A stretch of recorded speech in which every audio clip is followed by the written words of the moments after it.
Greetings, metaphysicians. This is episode 120, Relinquish, Fear of Death, which could have just as easily been titled Overcoming Fear of Death. And that's what came through today. I am coming at you from Kathmandu, Nepal, and enjoy the episode. You're listening to Let's Get Metaphysical. This podcast explores the spiritual and metaphysical world through the experiences and opinions of the host and those interviewed. It should not necessarily be seen as direct endorsement or personal advice to our listeners.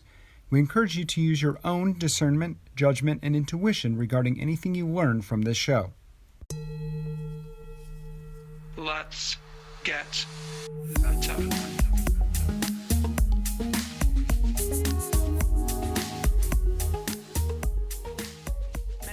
Welcome to the Let's Get Metaphysical podcast. I'm your host, Renata Maniaci, and this is Season 7, Heaven on Earth, otherwise known as the longest season, the never-ending season. And this is episode 120, Relinquish, Fear of Death. And I'm also here to remind you that you are a spiritual being having a temporary human experience here on lovely planet Earth. That's right. Your experience that you're having right now, this lifetime, this body, wherever you live, wherever you work, wherever you are, whoever your family is temporary. So let's make the most of it. I am going to jump right into this episode. So are you ready? Let's get meta. Masters and angels, I request your presence, guidance, support through this episode. I invoke the light of the divine within me. I am a clear and perfect channel. Light is my guide, highest possible good, and only good is allowed. Please let me know the truth, speak the truth, be the truth, and become the truth. And please let this episode reach whoever needs to hear it. Thank you with gratitude and full faith. Bless creation. So this episode is rather a continuation of sorts from the previous episode running on faith. I am still traveling. I am recording this episode from Nepal. And in the previous episode, I talked a lot about how much more surrendered the energy seems in this part of the world, where I've been the last few weeks in India and in Nepal. Now I can say the similar thing for the energy here in Nepal.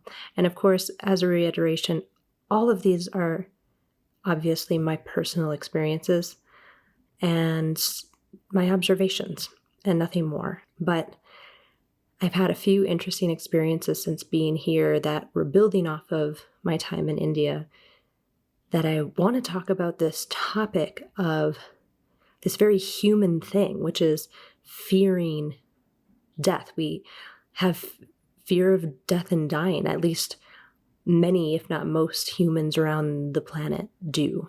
It's a very common thing. And this juxtaposition with being here and experiencing this different level of surrender, we'll just say it's different. It's a different level of surrender here than I feel exists in the United States. And in the last episode, I talked about how it seems that the fuel for, at least where I was in India, seems to be faith that everything is going to work out somehow. And this extends also, I think, to the life process, the life cycle.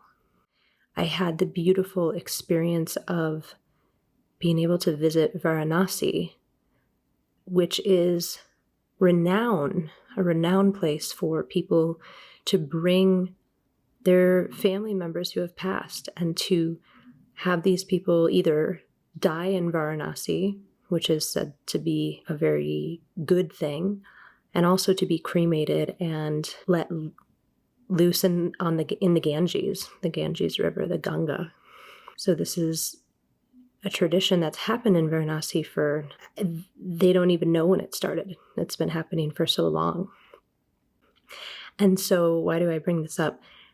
Death is right out in the open there.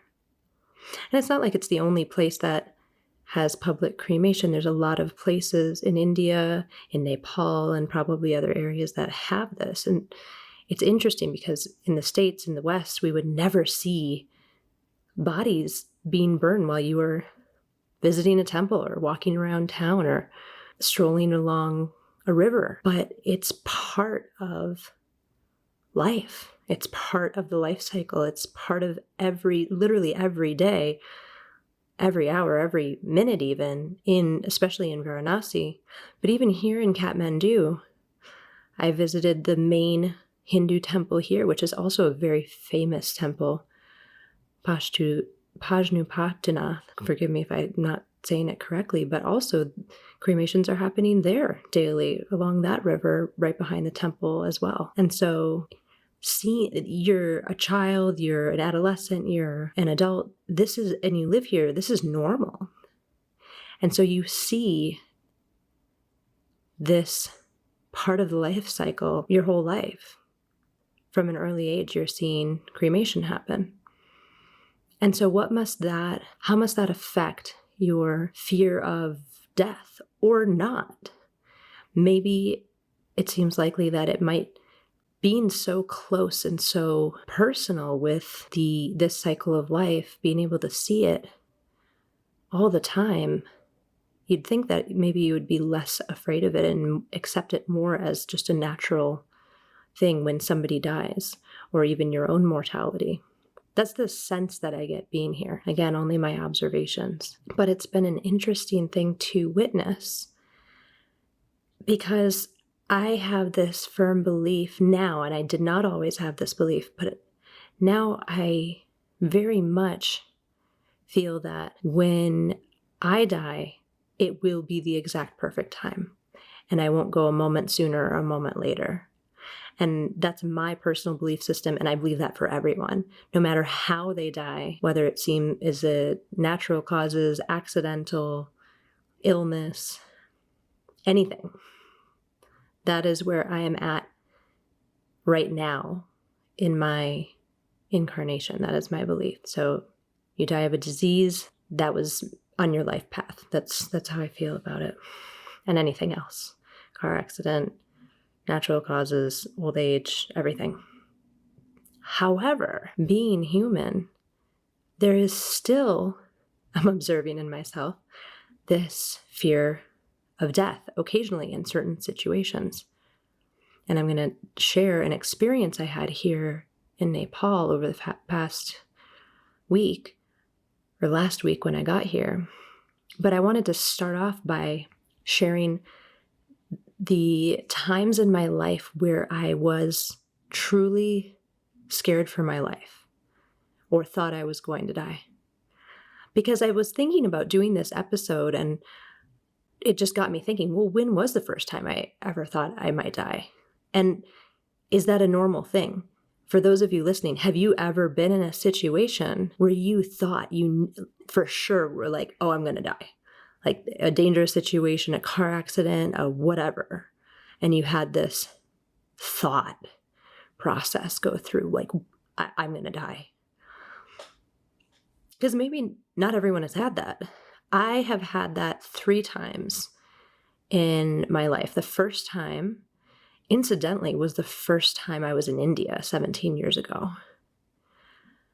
I was driving, I was in a big tourist bus, or actually it wasn't tourists, it was mostly Indians, but we were taking it, but overnight bus from New Delhi to Dharamsala. They, I believe, did not have a flight there 17 years ago like they do now. And we were driving, much of the drive is windy roads through the foothills of the Himalayas with no guardrails and sharp turns, and it was terrifying.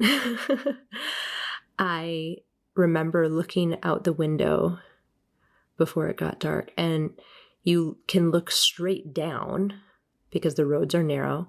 There's no guardrails, as I said, and you can look down and see, I remember seeing wreckage from previous accidents, automobile accidents, like the wreckage of buses or cars or whatever.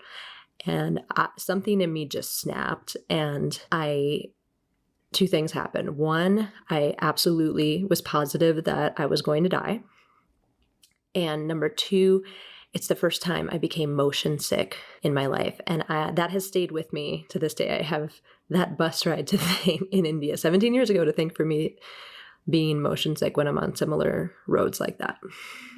And that was my reaction at that moment, because that's another question is when you feel this experience, oh my gosh, I'm going to die. What's your reaction? So my reaction was to get sick. And that was the first time that I thought I was going to die. The second time was a few years later, maybe four or 5 years later. I was in Senegal, also in a vehicle. I was in this kind of another type of passenger bus, not like an overnight bus, and on a couple-hour journey from Kédougou to another town that had a waterfall. And it was it was flat road pretty much, but the road was just horrible. Potholes. And of course, in typical African style, it was just packed probably 5 times more with people than it should be. And then everything piled on top. I'm pretty sure there was a couple of sheep strapped to the roof, no joke, or goats or something. And just so heavy. I'm sure people listening have seen pictures or can imagine this. And we were almost there. And the whole ride, I remember thinking, this was a bad idea. This was a bad idea.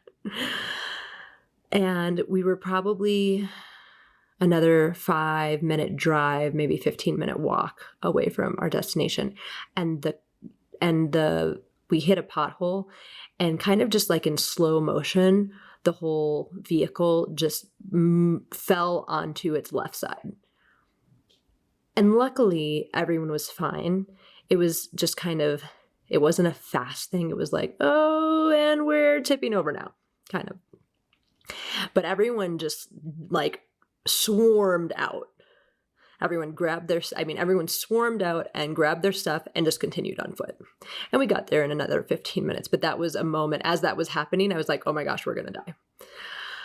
Or leading up to that moment, I felt this impending doom. And my reaction in that moment was, oh, Mom, I'm so sorry I did this and I made this bad choice. I thought of my mom, and I thought, oh my gosh, I'm so sorry I threw my life away doing this stupid thing. That was my reaction at that moment. And my third time that I thought that I was for sure going to die was the one time that I did iboga plant medicine. And there was a moment that I was feeling so sick, so sick. And I felt like I was burning from the inside. I think I've talked about this on previous episode a long time ago, but I felt like I was on a funeral pyre, like literally burning. And the whole few hours up to that point had been very uncomfortable, really extremely uncomfortable. And it just escalated and escalated and escalated to this moment where the only thing in my mind was something went wrong and I'm going to die. And the reaction to that time was surrender, because there was nothing I could do. Like, I wasn't close to a hospital. There was just absolutely nothing. And I surrendered in that moment. And when I did that, at that moment, just copiously threw up. And then I felt amazing and had all of these insights and downloads and spiritual experiences. And I am not advocating for plant medicine, by the way, just so you know. That was just my one-time experience. I won't do it again. I had some very good insights come in, and that was part of my spiritual journey at that moment. And that was it. But the surrender part was the difference between these 3 times. I just let go and kind of accepted that. Now, why am I talking about this? Because this whole episode is about relinquishing the fear of death. And how do we do that? It's so human. It's so in our DNA to want to stay alive, to want to live. And I would argue that some cultures over others, we are programmed to do everything we can to fight death, to prevent death to prolong our lives in any scenario, in any situation. It seems to be hardwired into us for survival. And I don't think there's anything wrong with that. I think that's a very normal human thing. However, as I was saying before, I do have this deep-seated belief that I will die at exactly the perfect time that I am supposed to. So if I truly, truly, truly believe in that, which on some level I do, on a conscious level I do, why should I have any fear of death? Why should there remain any kind of fear of death in any situation if I have accepted that when I do die, it will be perfect? Perfect timing, perfect situation, perfect everything, in alignment with my life path, in alignment with the karma that I am here to pay off and or that I have built up over time. All of it. I do believe that. And so this brings me to an experience that I had last week here in Nepal. And actually, the experience actually starts about a month ago. Maybe about 2-3 weeks before I came to Nepal, I had already the trip planned the trip, and I knew that I would be taking a flight from Kathmandu to Pokhara, which is a 20-minute flight. If everything goes well, there's usually 7 or 8 flights in between Kathmandu and Pokhara. It's probably one of the most common flights that there is in Nepal. And you can drive there too, but it takes about 8 hours. And as you heard about my India driving experience, I would rather fly if the roads are like that and windy and take a long time. I would always, always, always rather fly given the chance. Okay, so about 3 weeks before I got to Nepal, a flight from Kathmandu to Pokhara crashed and killed everyone on board, 72, 74, something like that people. And it was the biggest, deadliest crash that Nepal has seen, maybe ever, but definitely in the last 30 years. And it even reached international media. You might have heard about it. And there's several different airlines that fly that flight. They fly it all the time.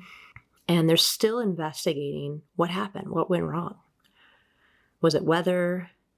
Some people think it was because they opened the new airport in Pokhara a few weeks before that, and that it had something to do with that, being in a new location, a new flight path. There's a theory that that airport was not yet equipped with the ground landing technology that they needed to help guide planes in when it's not perfectly clear weather out. Theory that something went wrong on the plane. They don't know yet.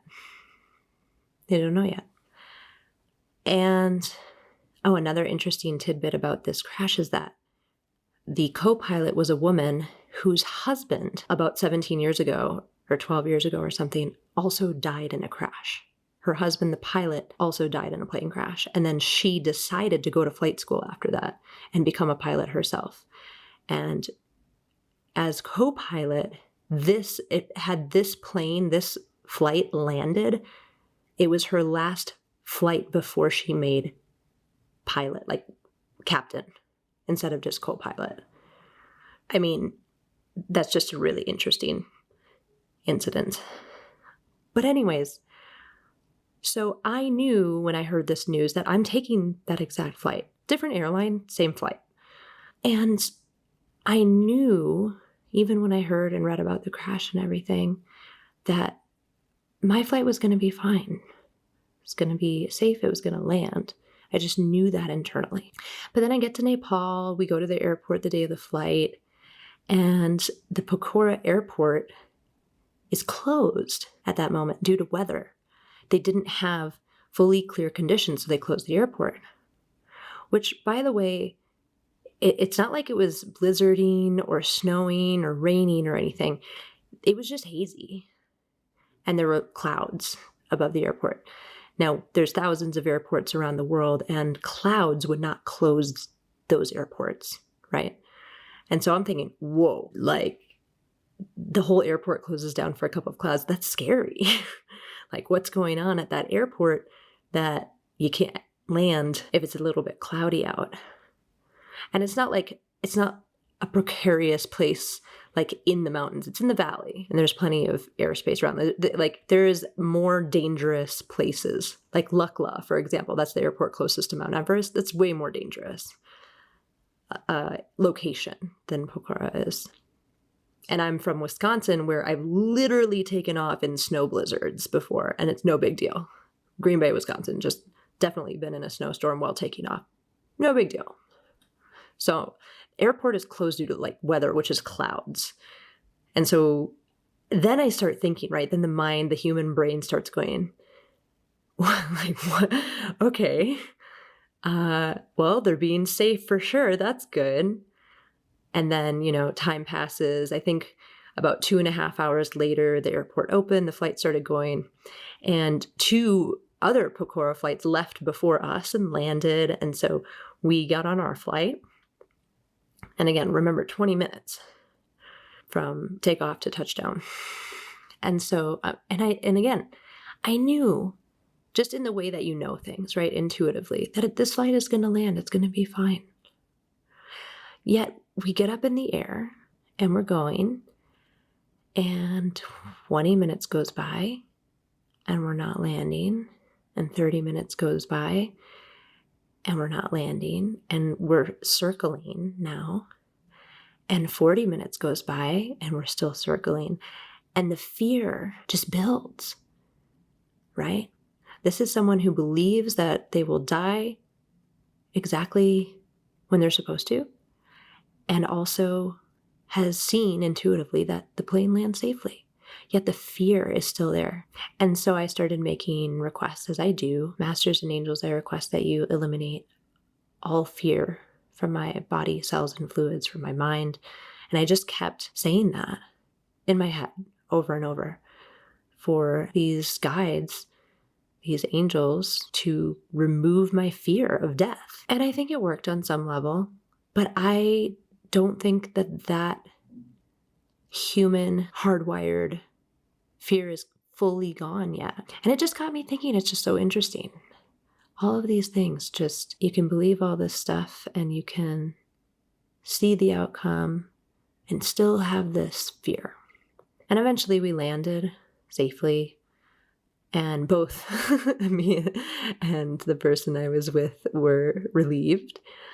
And the first thing I did when we got out of the airport is went to the crash site, which was only 10-minute drive away. They were about 40 seconds from landing at the airport before they crashed. And an interesting thing about that too is they crashed in a populated residential area, but there is a crevice, like a cliff, maybe like 10 meters wide, in this neighborhood. So there's houses on one side, there's houses on the other, and then there's this crevice, and then it goes down and there's a river below there. And this plane crashed in the crevice and did not hurt anyone on the ground, hit any houses. I mean, if you saw it, that in itself is a miracle. Where it landed is a miracle. It didn't hit any houses or harm anybody else. And why did I go? I just felt a need to go and pay respects and play location repair and spirit repair processes to help to clean that area, and to, if there was any souls that hadn't crossed over yet, to help the souls to cross over and just pay my respects and say some prayers. And that was a really beautiful experience. I'm really glad that we were able to do that. I don't think that you could do that in the States. Get right up next to a crash site. Not that you would want to, it's not something I've ever wanted to do, but I just felt particularly close to this incident. And it just got me thinking about this whole life cycle. And I wanted to talk about that today, just because what can we do to relinquish our fear of anything, but specifically death? What can't we let go of that?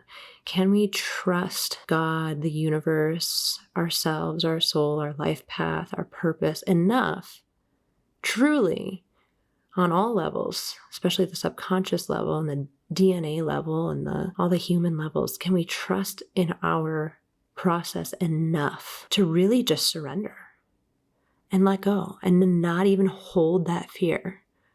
Whenever there's turbulence in a plane, I get fearful. I tense up. I think that's normal. I think a lot of people do, but maybe not everyone does. Maybe they're just fine with it. And I have this thought that if I can really relinquish all of my fear of death on all levels, that the plane could be crashing and I wouldn't feel fear, wouldn't tense up, wouldn't be afraid. I don't know if that's possible.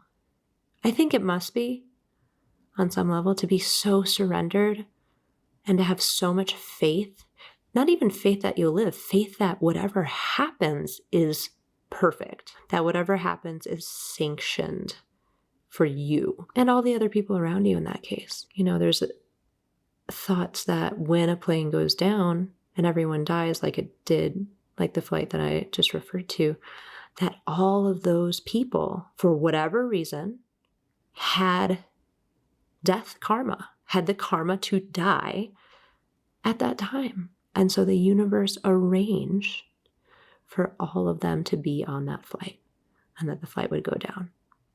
I don't know how you feel about that.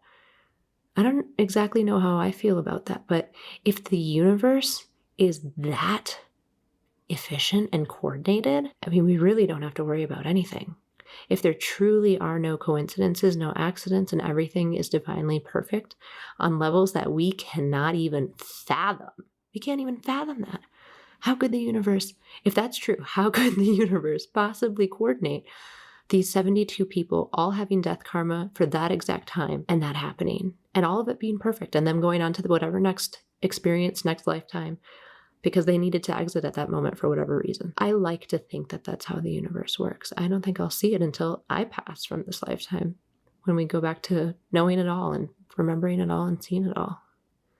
But in the meantime, we can ask to relinquish our fear, eliminate our fear, kill our fear, overcome our fear. And by now you know my way of doing that, and you can alter it so that it's your way of doing it too. I'm going to leave it there for today. Thank you so much for joining me. Sending love to all from Nepal. Stay positive, stay safe, and stay meta. The Let's Get Metaphysical podcast is an Up and Awaken production and is produced and hosted by Renata Maniaci. Our intention is to raise the vibration of the planet by sharing, validating, and normalizing spiritual and metaphysical experiences. If you are ready to raise your vibration, you might enjoy our free Let's Get Meta Master Clearing. To receive the Master Clearing or to learn more about the podcast, visit letsgetmeta.com. We like to share metaphysical stories and answer spiritual questions on the podcast. If you have a metaphysical experience you would like to share or have a spiritual question you would like to have answered, please send an email to info@letsgetmeta.com. The Let's Get Meta podcast is inspired by angels and supported by angels. If you would like to be an angel donor to the podcast, visit patreon.com/letsgetmeta. Thank you for listening. Stay meta. Let's get meta. Metaphysical. Let's get meta.